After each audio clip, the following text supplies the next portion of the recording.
Sees the value. Obviously obsessed. I don't. I just don't like working with mediocre people. I mean, I really just can't stand it. It's the fastest way to make me depressed. Is if I have to work with someone who's just not all in and just loves what they do. Um, there's just a lot of stuff like that that I'm sure if you listen to like a Steve Jobs interview or something that he talks about, it's just the typical traits: obsessed, coachable, all in, sees the value. And what is the single worst trait?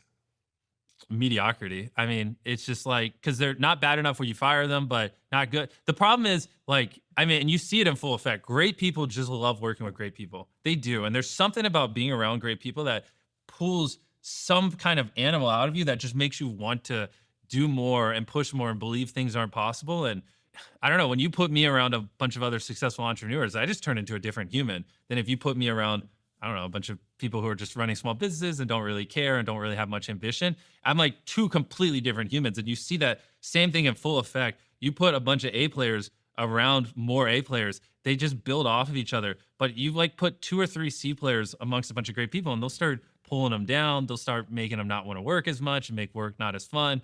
And so everyone knows get rid of the C players, right? Obviously, get rid of people who aren't all in, blah, blah, blah. It's the ones that are like, they're not an A player, but they're not a C player. So it's kind of hard because you still feed off the energy. And if you get enough of them, it just drags the overall culture down. So those are like the worst.